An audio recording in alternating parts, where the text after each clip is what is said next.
देखते ही देखते दवा पीर बन गई, लाखों के वास्ते तकदीर बन गई। हमने गुजारी हैं सदियाँ, हमने गुजारी हैं सदियाँ, अंधेरी बस्तियों में एक रोशनी ऐसी उठी कि महावीर बन गई। एक रोशनी ऐसी उठी कि महावीर बन गई। हमारी सारी जिंदगी एक दुख है, एक विषाद है। आज बचपन से लेकर बुढ़ापे तक आदमी के जीवन में चिंता है। जो देखो वही ऐसा मायूस नजर आता जैसे उस पर कहर टूट पड़ा हो। जिससे पूछो उसकी चिंता के कारण अलग अलग हो सकते हैं, लेकिन चिंता सबके पास है।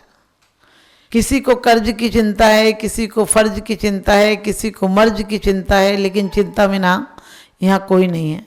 चिंता सबके जीवन में है।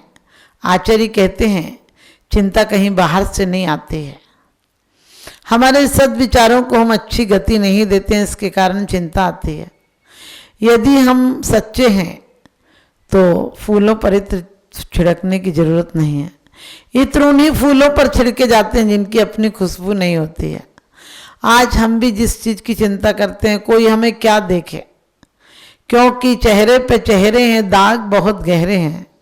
चेहरे पे चेहरे हैं, दाग बहुत गहरे हैं, और धर्म के नाम पर हम अंधे और बहरे हैं। धर्म के नाम पर हम अंधे और बहरे हैं।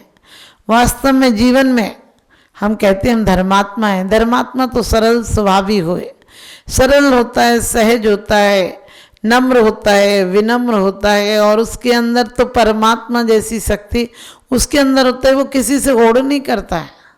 वो जानता है कि मैं हूँ अपने में स्वयं पूर्ण, पर कि मुझ में कुछ गंध नहीं। ठीक है, परिस्थितियों के बीच रहते हुए थोड़ा सा कोई झटका लगता है, 2-5 मिनट को, बाकी वो तत्व चिंतन से अपनी चिंताएं मिटा देता है। लेकिन जो मिथ्या दृष्टि है, जो बहिर्दृष्टि है जिसकी, जो बहिरात्मा है, वो निरंतर चिंता करता है कि उसको कैसे दुनिया में लोग जाने, लोगों को जानने की, लोग माने हमें, इसकी बड़ी चिंता रहती है। क्योंकि कहते हैं मानी मानी मर गए, रहा न उनका वंश, तीनों कुनवे देख लो, रावण कौरव कंस। बड़े आदमी कहीं जाकर खा भी नहीं पाते हैं, बड़े आदमी कहीं बैठ भी नहीं पाते। लोग क्या कहेंगे? अरे लोग तो कुछ भी कहेंगे, लोगों को कहने दो। अपने आप में तुम पूर्ण हो। अपने आप में जिस प्रकार से तुम्हारे हाथ के अंगूठे के निशान दूसरों से नहीं मिलते हैं, इसी प्रकार से तुम्हारी अंतरंग की प्रवृत्ति भी किसी दूसरे से नहीं मिलती है। तुम बिल्कुल अनूठे हो। तुम किसी की प्रतिलिपि होने के लिए नहीं आए हो, और प्रतिलिपि नहीं होने के लिए आए हो तो एक अपना व्यक्तित्व बनाओ, अपना आदर्श बनाओ, अपने जीवन को ऐसा बनाओ कि जीवन आखिरी बार मिला है। जीवन को, नाम को नहीं, काम को लोग तुम्हारे सलाम करें। हमारे इतने महापुरुष हुए, इतने महाध्यानी ज्ञानी वीतरागी हुए हैं। कई लोग तो सामान्य परिवारों में भी जन्मे होंगे, लेकिन उनके काम से 3 लोग के पूज्य बन गए। और कोई बड़े घरों में भी जन्म जाए और कृत अच्छे नहीं हो तो आपको पता है, चोर आदि हो तो एक दिन उसकी भी पोल खुल जाती है। इसी प्रकार से आज हमने बाहर की जो कुछ भी द्रव्य चोरी, क्षेत्र चोरी, काल चोरी, भाव चोरी कर रखी, इसका क्या परिणाम होगा? आज हमें पुद्गल द्रव्य मिला है, जीव द्रव्य मिला है। इससे हमने कितना अपना भला किया, कितना दूसरों का भला किया। अपने लिए हम बिल्कुल नहीं सोचते हैं, सिर्फ शरीर की और दूसरों की चिंता करते हैं। जीवन को ऐसे ही गंवा दे रहे हैं। 5 इंद्रियां सबको नहीं मिलती हैं, और दुर्लभ है निगोद से थावर तरस गति पानी, नर काया को सुरपति तरसे सो दुर्लभ प्राणी। कह रहे हैं इसको दुर्लभ, और इसको क्या किया? जो जानवर करते हैं कि अपना घर बनाते हैं, अपने बच्चे पालते हैं, अपना जीवन यापन करते हैं, ऐसा ही हमने किया तो क्या बड़ा काम किया।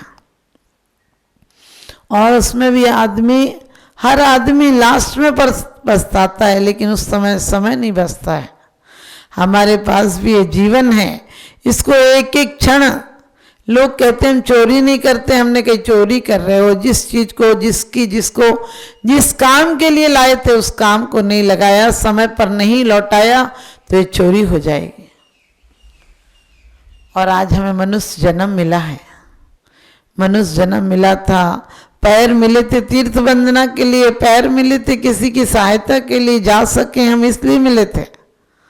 आज आदमी शौक शान के लिए घूमने विदेश चला जाएगा लेकिन मंदिर तक नहीं जा सकता। हमारे एक पद्धति थी, सुबह सुबह उठकर लोग मंदिर जाते थे। पहले दीप पूजा होती थी, बाद में काम दूजा होता था। पहले लोग बच्चों से कहते थे मंदिर से तिलक लगा कर आना ताकि तुम पता चले मंदिर गए हो, और छोटे छोटे बच्चों को देना सिखाते थे। आज हम लेना ही लेना सिखाते हैं। मंदिर में जाते तो वहीं के चावल उठाते हैं, उन्हें अर्पण कर देते हैं। अरे किसी के यहाँ जाते हो तो उसी की गिफ्ट उसी को देते हो क्या? ढूंढ कर लाते हो बढ़िया से बढ़िया गिफ्ट, उन दगाबाज लोगों को देते हो जो कि तुम्हें एक प्लेट नाश्ता कराएंगे, उसके आगे कुछ नहीं देंगे, और उन्हें देकर आते हो बढ़िया से बढ़िया 1000-500 का गिफ्ट, क्योंकि तुम्हें रिश्ता बनाना है और परमात्मा से रिश्ता नहीं बनाना है। परमात्मा के दरबार में क्या देकर आते हो? वो सस्ते से चावल और सस्ती सी बादाम, जो बादाम तुम खाते नहीं वो परमात्मा को चढ़ाते हो। परमात्मा को लोग कहते परमात्मा को क्या चढ़ाना, वो लेते थोड़ी हैं। लोग कहते हैं परमात्मा लेते भी नहीं और परमात्मा देते भी नहीं। मैं कहती हूँ परमात्मा लेते भी हैं और परमात्मा देते भी हैं। परमात्मा देते इसलिए हैं कि हमें जो शक्ति मिली है, हमें जो समय मिला है, उसको हम सही जगह लगा देते हैं तो परमात्मा छायक दान है। वो जो देते हैं वो दुनिया में कोई नहीं दे सकता है। यहाँ तो सब बेकार की गिफ्ट ला कर देते हैं, मिठाइयाँ लाते हैं, 2 दिन बाद सड़ जाती है। गिफ्ट लाते हैं वो थोड़े 1-8 साल बाद टूट टाट जाती है, लेकिन परमात्मा जो देते हैं वो दान देते हैं जो तुम्हारे जन्म जन्म की दरिद्रता मिट जाती है। लेकिन हम वो दान लेना ही नहीं चाहते हैं। दुनिया में हम उन लोगों से मांगते हैं, हम लेना नहीं चाहते हैं, हम लेना जानते भी नहीं हैं। किससे मांग रहा है पगले, ये ऐसा संसार नहीं है और कोई किसी का दर्द मिटा दे, यहाँ किसी को प्यार नहीं। हम उन लोगों से ले लेते हैं, लेकिन परमात्मा को जीवन भर ना तो धन्यवाद देते हैं ना कोई अच्छा सा गिफ्ट देते हैं। परमात्मा दौलत का भूखा नहीं होता है। परमात्मा तो अनंत शक्तियों के धनी होते हैं। उन्हें तो वो लब्धियां प्राप्त हैं जो दुनिया में किसी से और नहीं की जा सकती है। वो तुम्हारे कागज के सिक्के क्या लेंगे, चांदी के नोट क्या लेंगे, लेकिन वो नोट नहीं लेते हैं। तुम्हारी खोट यदि दे आओ तुम तो तुम्हें वोट के योग्य बना देते हैं, अपने पद के अधिकारी बना देते हैं। एक बार एक माँ से बच्चे ने कहा कि माँ, राजा कितना अच्छा है, हमारे जीवन यापन के सारे साधन पूरे करता है, हमें महीने में रुपया भेजता है, हम लोग आराम से जी पाते हैं। उसकी माँ ने कहा, बेटा जब तू बहुत छोटा था तब तेरे पिताजी खत्म हो गए थे, और यहाँ का नियम है जब तक बच्चा बालिक नहीं हो जाए, बड़ा ना हो जाए, तब तक संपत्ति राजा के अधिकार में रहती है, और जब बच्चा योग्य हो जाए और वो राजा के सामने प्रमाणिकता कर दे अपनी योग्यता की, तब उसे धन मिल जाता है। वो ये बता दे कि मैं इस धन को पाकर उसकी कमाई को संभालने लायक हूँ। उसने कहा, माँ उसके लिए क्या करना पड़ेगा? तो माँ ने कहा, बेटा राजा तुमसे ये पूछे तो तुम ये कहना, पूछे कैसे कमाओगे तुम कह देना कि अब मैं बड़ा हो गया, पढ़ाई हो गई मेरी, मैं दुकान खोलूँगा, उससे 2 के 3 करूँगा और अपना व्यापार चलाऊँगा, अपने धन को संभाल लूँगा। राजा पूछे किसानी खेती कैसे करोगे तो तुम ऐसे कह देना कि मैं बोऊँगा, जमीन अच्छा हल चलाऊँगा, फिर बीज डालूँगा, फिर पानी डालूँगा, फिर मैं खेती कर लूँगा। माँ ने 5-6 सवाल बच्चे को बोल के समझाए उनके उत्तर, लेकिन बच्चा बड़ा विवेकी था। बच्चा कहने लगा, माँ यदि ये सब राजा नहीं पूछे तो? माँ खुश हो गई, बोले तेरा इतना दिमाग काम करने लगा कि राजा ये सब नहीं पूछे तो क्या बोलूँगा। इसका मतलब बेटा तू कामयाब हो जाएगा, तू अपने जीवन में सफल हो जाएगा। और उसकी माँ ने कहा, बेटा तू कल जाना और राजा से मांग के आना। राजा के दरबार में जैसे ही गया, मंत्रियों ने खबर की कि ये वही सेठ का लड़का है, बड़ा हो गया है और आज आपसे अपनी दौलत लेने के लिए आया है। राजा ने कहा, यदि दौलत नहीं दूँ तो क्या करोगे? उनने कहा आपकी तो नहीं है जो आप नहीं दोगे, मेरी दौलत है, मैं लेने आया हूँ। और उसने दोनों हाथ पसारे और जोड़ कर कहा कि देखिए कृपा कीजिए, मैं अपनी दौलत लेने आया हूँ, आपको नमस्कार करता हूँ, अब मैं बड़ा हो गया, मेरी दौलत दे दो मुझे। राजा ने सैनिक से कहा कि यदि ना दूं तो। इतने में उसने राजा के आगे हाथ जोड़े और राजा ने लेके दोनों हाथ से उसके दोनों हाथ पकड़ लिए और कहने लगे अब मांग, कैसे मांगेगा, मैंने तेरे दोनों हाथ तो मेरी गिरफ्त में है, कैसे मांगेगा, मैंने पकड़ रखे हैं, अब तू मांगने की मुद्रा कैसे करेगा। वो कहने लगा राजन अब मांगने की जरूरत ही नहीं। राजा ने कहा ये क्या कहता है, मैंने तुझे दिया नहीं और तू कहता मांगने की जरूरत नहीं है। उसने कहा राजन आपने तो मेरे दोनों हाथ ले लिए अपने हाथ में, विवाह के समय बर एक हाथ लेता है तो सारी दौलत बर की बधू की हो जाती है, वो सेठ हो तो वो सेठानी हो जाती है, वो वकील हो तो वो वकीलनी कहलाती है, वो मास्टर हो तो वो मास्टरनी बन जाती है। और अब तो आपने मेरे दोनों हाथ ले लिए तो आपकी पूरी राज्य सत्ता मेरी है, आपने मेरे दोनों हाथ ले लिए, अब आपसे मांगने की क्या जरूरत है। राजा तो घबरा गया, कहने लगे ये लड़का तो बड़ा बुद्धिमान है, ये लड़का तो इतना बुद्धिमान है कि मेरी दौलत भी ले लेगा। और कहने लगे इसे थोड़ा और धन दे दो। उसने कहा धन दो या नहीं दो, लेकिन आप कुछ पूछना चाहते तो पूछिए। राजा ने 2-4 प्रश्न पूछे, उसने बहुत अच्छे जवाब दिए। राजा ने खुश होकर उसकी सारी संपत्ति दे दी और उसको अपने मंत्री के पद पर नियुक्त कर दिया। आप समझे, यदि वो डरता रहता और राजा का सामना नहीं करता और राजा के हाथ पकड़ने पर वो गिड़गिड़ाता, झगड़ता, राजा को गालियां देता, तो राजा क्या करता, सजा दे देता। लेकिन उसने आत्मबुद्धि विवेक का काम किया, विश्वास से, श्रद्धा से, उत्साह से काम लिया, तो राजा का पद भी श्रेष्ठ पद, उसे मंत्री का पद मिल गया और अपनी दौलत भी मिल गई। हम भी जीवन में आत्म राजा के सामने गिड़गिड़ाएंगे नहीं, अपनी बुद्धि का परिचय देंगे, अपनी शक्ति को, अपनी इंद्रियों को भिखारी नहीं बनाएंगे, पुजारी बनाएंगे, श्रद्धावान बनाएंगे, विवेकवान बनाएंगे, उनको सही क्रियाओं में चलाएंगे, उनको सही आवश्यकों में लगाएंगे। और उस जिसके लिए मिली थी आंख, देखिए अपनी आंख को भी नहीं देख पाती है। लोग कहते हम तुम्हें देख लेंगे, अरे तुम क्या देख लोगे किसी को। जुबान अपनी जुबान को नहीं देख पाती है और लोग जुबान से कितनी गालियां दूसरों को कहते हैं, हम तुम ऐसे हो, तुम ऐसे हो। किसी ने बड़ी अच्छी बात कही है, किसी के ऐब को तू बेनकाब मत कर, किसी के ऐब को तू बेनकाब मत कर, ऊपर वाला हिसाब करेगा, तू हिसाब मत कर, भले कि मैं बुरा सही, तू अपनी नजरें तो खराब मत कर। हमें अपनी नजरें खराब नहीं करना है, हमने अपने नजरिया अच्छा रखना है। कोई यदि पत्थर भी मुझे मारता है तो पत्थर भी मेरे मकान बनाने के काम आएंगे।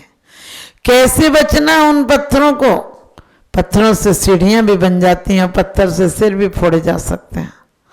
ये हमारे ऊपर निर्भर है कि हम उसको क्या उपयोग में लाते हैं। इसी प्रकार से जीवन की कठिनाइयां भी हमारे लिए सीढ़ियां बन सकती हैं। हम अपने जीव द्रव्य को सही जगह लगाएं। क्यों मिलाएं?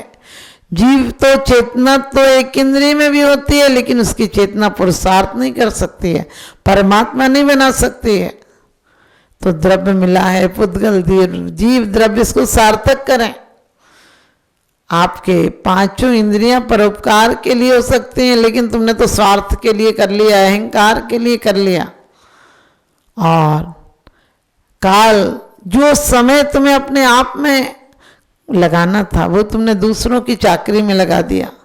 देखो समय कितना बर्बाद करते हैं लोग। बैठे रहेंगे तो किसी की निंदा, किसी की चुगली, किसी का व्यापार, किसी की हत्या, ये सब बातें करते रहेंगे। खुद भी पाप में डूबेंगे, दूसरों को भी डुबा देंगे। हम चाहें तो उतने समय प्रशंसा कर सकते हैं, तत्व चिंतन कर सकते हैं, भजन कर सकते हैं, गीत गा सकते हैं और बड़े उल्लास का हर दिन त्योहार मना सकते हैं।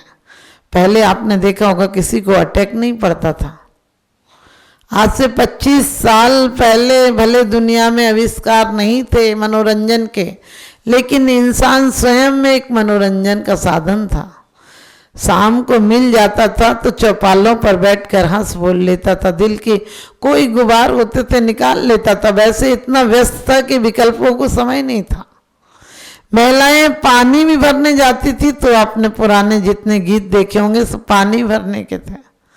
पुराने गीतों में भी जब महिलाएं शाम के समय कल से भर भर कर लाती थी तो उनका एक अलग से आकर्षण का केंद्र होती थी। सभी पानी का पानी आ जाता था और पानी घर में कीमत से बड़े आदर से रखा जाता था, ऊंचा रखा जाता था। जब पानी की मर्यादा थी तो वाणी की भी मर्यादा थी।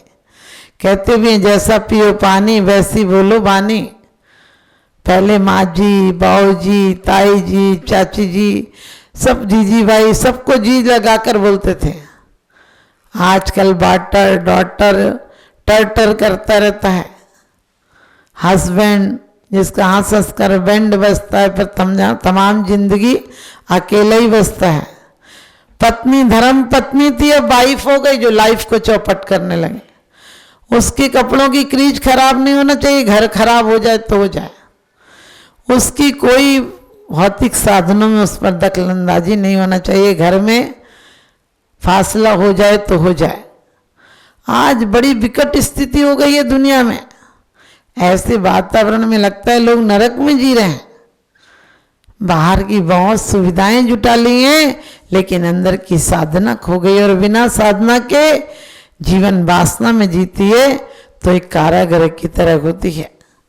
हमें अपने जीवन को फिर से वही आमोद प्रमोद, हर घर का व्यक्ति चाहता है कि यदि सुख से रहे तो जरूरी नहीं कि आप बाहर घूमने जाइए, अपने घर में अपने रिश्तेदारों के साथ मिल बांट कर रहिए। थोड़ी देर दूरदर्शन को हटाइए, आत्म दर्शन में लगाइए, क्योंकि सब कुछ नहीं मिलता है मोबाइल में।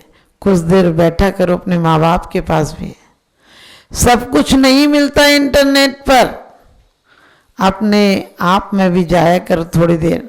अपने बुजुर्गों के पास, अपने माँ बाप के पास बैठा करो, अपने देव के पास जाया करो। देव के पास जाकर वो ऊर्जा मिलती है, क्योंकि परमात्मा की मूर्ति मात्र मूर्ति नहीं होती है, मिट्टी के महादेव नहीं होते, यानी मिट्टी की मूर्ति नहीं होती है। जब भी किसी मजहब की कोई मूर्ति हो, कोई स्थान हो, वो हमारे लिए उस परमात्मा के लक्ष्य से जुड़ा हुआ होता है। एक आदर नहीं होता, एक सम्मान नहीं होता है, क्योंकि उसके गुण हमारे अंदर हमको प्रेरित करते हैं उन जैसा बनने का। लेकिन आज तक हमने रामायण देखकर राम जैसी पितृभक्ति नहीं लाए। सीता का चरित्र देखकर आदर्श पत्नी बनने की महिलाओं ने कोशिश नहीं की। लक्ष्मण को देखकर भ्रात प्रेम नहीं उमड़ा। भाई के लिए समर्पण कैसे किया जाता है, राम को देखकर ये नहीं सोचा कि पिता के लिए कोई भी संपत्ति को ठुकरा देना बड़ी बात नहीं है। ये आदर्श हमारे जीवन में नहीं आए। विभीषण को देखकर ये भाव नहीं आया कि नीति न्याय के लिए घर भी छोड़ देना पड़े तो छोड़ देना चाहिए। हनुमान को देखकर ये भाव नहीं आया कि सत्य का पक्ष दिया उन्होंने, और अंत में आत्म सत्य का पक्ष दिया। हम लोग तो जरा जरा सी बात में पार्टियां बदल लेते हैं। आप देखिए चुनाव के टाइम में समाज में आदमी हर पार्टी का झंडा अपने अटैची में रखता है। जहाँ मौका, जैसा मौका वैसा काम, रघुपति राघव राजा राम। जहाँ देखता वहीं लुढ़क जाता है, जहाँ का पल्ला भारी होता है उसी को वोट देने पहुंच जाता है।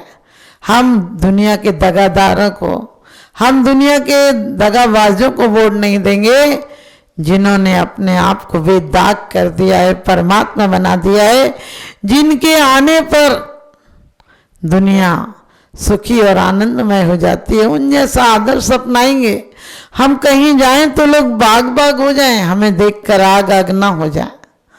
हमारे जाने के बाद लोगों की स्मृतियां भी हमारे लिए प्यार की बनी रहे, आदर की बनी रहे, बड़े उपकार की बने रहे। हमारे कारण किसी के आंसू नहीं आए, हमारे लिए आंसू आ जाए कि बहुत अच्छे व्यक्ति थे, अब कब मिलेंगे। तुम्हारी स्मृति में आंसू आ जाए, तुम्हारे ख्याल से आंसू आ जाए, जिंदगी नहीं है, ये दरिंदगी है। तो अपनी जिंदगी को बंदगी में लगाइए और जीवन के गुणों को, अपने गुणों का पिटारा बनिए। जीवन में जो शरीर मिला उससे परोपकार करिए, पूजा करिए, आराधना कीजिए, संयम साधिए और संयम के मार्ग पर आगे बढ़िए। किसी की 100 बरस की जिंदगी से कुछ नहीं होता, किसी की 2 बरस की जिंदगी 100 काम करती है।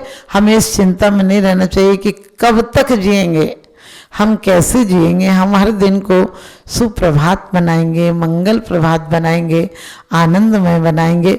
हमारा जीवन हर्ष उल्लास से पूरा हो, लेकिन वो हर्ष नहीं हो जो किसी के आंसुओं की कीमत पर आता हो। वो हर्ष हो जो किसी के आंसू पहुँचने के काम आता हो, किसी के मुरझाए दिलों में गुलाब खिलाने का काम करता हो, जो किसी के बदनसीब पर खुश नसीबी का तिलक लगाता हो। वो जिंदगी में प्रयास करेंगे तो वास्तव में हमारी जिंदगी भले मौत आए लेकिन वरदान बन जाए। आप सबकी ज़िंदगी बहुत खुशहाल बने, आपकी ज़िंदगी बहुत प्यार और अपनत्व हो, आपकी ज़िंदगी में कोई मायूसी का छाया न रहे, यही हम आशीर्वाद देते हैं। आप सबका जीवन बहुत सुखमय हो।